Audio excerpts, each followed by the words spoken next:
नेपाली कांग्रेस नेपालको सबैभन्दा पुरानो र लोकतान्त्रिक आन्दोलनको मूलधारमा रहेको राजनीतिक दल आज गम्भीर आन्तरिक नेतृत्व सङ्कटको सामना गरिरहेको छ।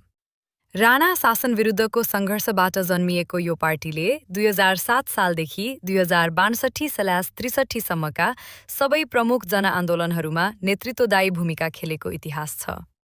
तर आज यही ऐतिहासिक पार्टीभित्र नेतृत्व, दिशा र भविष्यलाई लिएर गहिरो मतभेद सतहमा आएको छ, जसले कांग्रेसको वर्तमान मात्र होइन, भविष्य समेत प्रश्नको घेरामा ल्याइदिएको छ।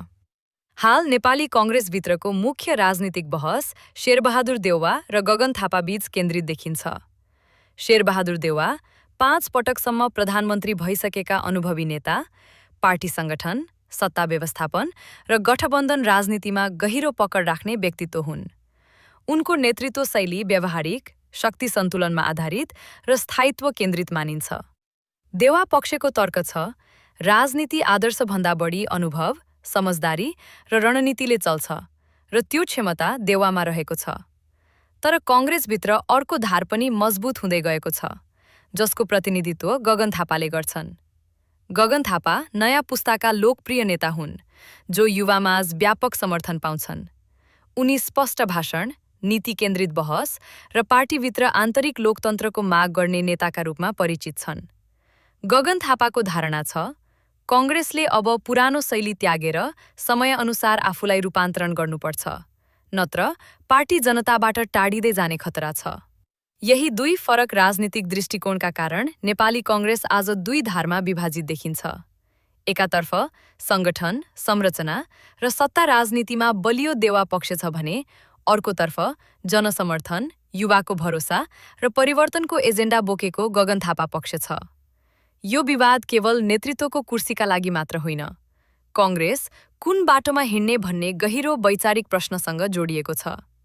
पछिल्ला समयका निर्णय, अनुशासनका नाममा भएका कारबाही र पार्टीभित्र असहमतिको स्वर दबाइएको आरोपले यो तनाव अझ चर्किएको छ।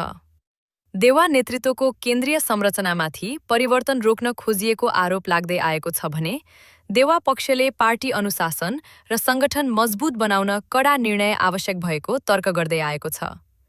यसले कांग्रेसभित्र अविश्वास र दूरी बढाएको छ।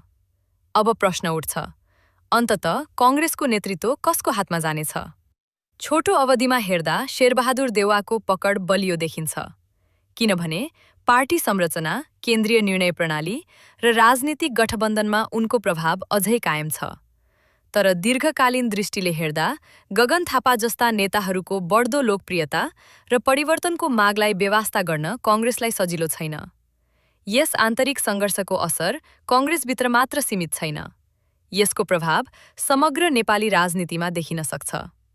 कांग्रेस कमजोर भयो भने राजनीतिक स्थिरता प्रभावित हुन सक्छ, लोकतान्त्रिक अभ्यास कमजोर हुन सक्छ र सत्ता सन्तुलन बिग्रन सक्छ।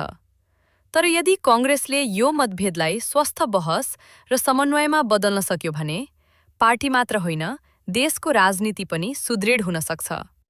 अन्त्यमा भन्नुपर्दा शेरबहादुर देउवा बनाम गगन थापा भन्ने बहस व्यक्ति केन्द्रित मात्र होइन, यो अनुभव बनाम परिवर्तन, यथास्थिति बनाम सुधार र वर्तमान बनाम भविष्यको टकराव हो।